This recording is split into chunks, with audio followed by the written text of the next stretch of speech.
दे, प्राण लेने वाले पापी मुखड़ा दिखा दे।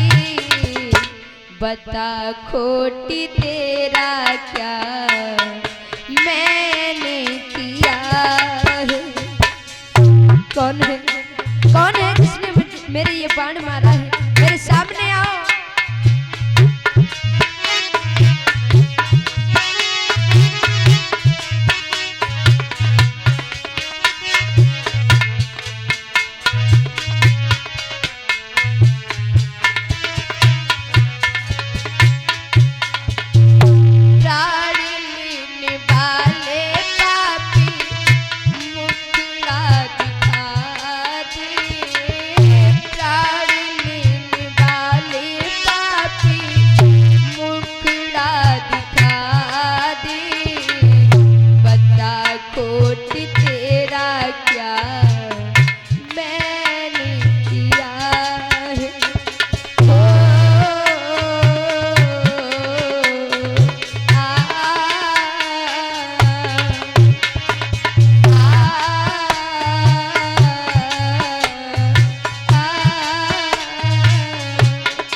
और रो रही है सरवण कुमार।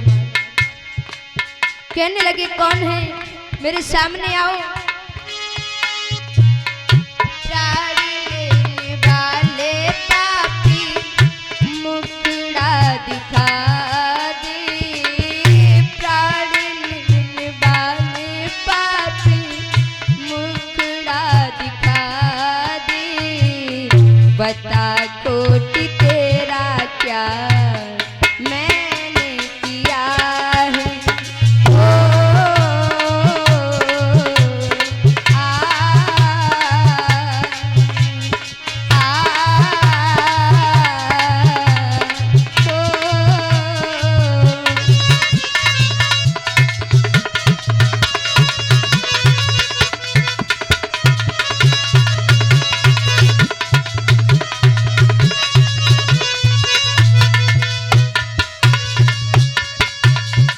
आ सरवण कुमार रो रहे हैं। उनके शरीर से लहू की धारा बहने लगी। इधर जो महाराज दशरथ थे, उन्होंने जब रोने की आवाज सुनी तो भाग करके सरवण कुमार के पास में आए। देखा ये तो मेरा भानेज है। सरवण कुमार ने राजा दशरथ को देखा, कहने लगे मामा जी आप।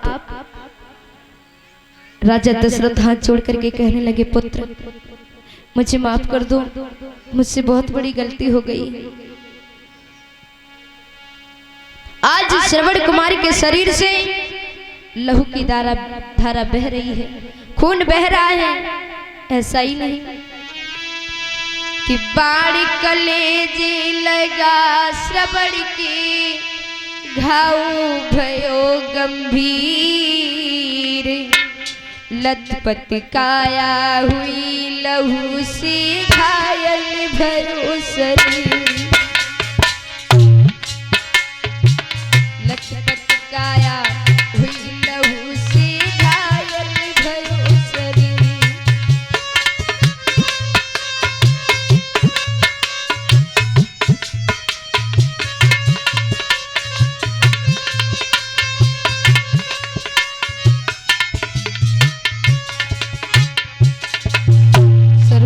मन में विचार करने लगे, हे भगवान मेरे मन में इतने विचार आ रहे थे, मेरी इतनी इच्छा थी कि मैं अपने माता पिता को सभी तीर्थों की यात्रा कराऊंगा, लेकिन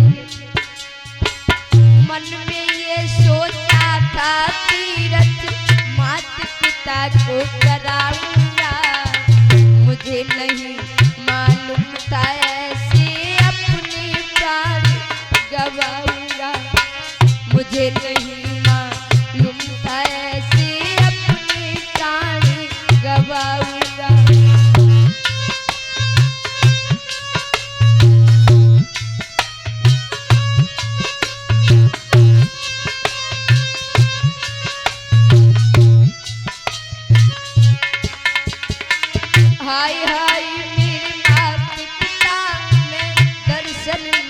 कर पाऊंगा।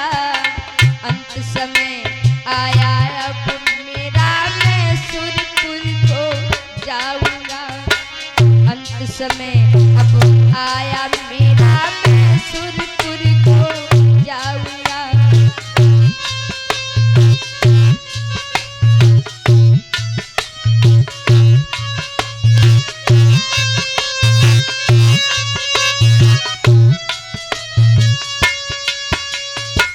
आज श्रवण कुमार रो रहे हैं। राजा दशरथ कहने लगे बेटा मुझे माफ कर दो, मुझसे बहुत बड़ी गलती हो गई। श्रवण कुमार कहने लगे मामा जी अब माफी मांगने से कुछ होने वाला नहीं है।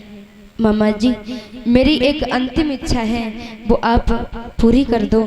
जवाब दिया बताइए बेटा तुम्हारी अंतिम इच्छा क्या है।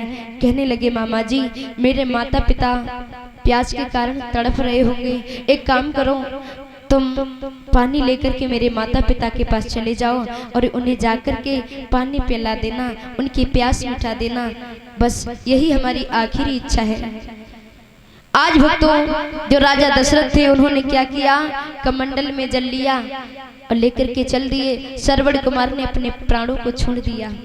आकर के जब चंद्रकला और अयोध्या ऋषि के पास में पहुंचे राजा दशरथ तो विचार करने लगे कि अगर मैं कुछ बोलूंगा तो ये आवाज पहचान लेंगे। इसलिए राजा दशरथ चुपचाप जाकर के बैठ गए।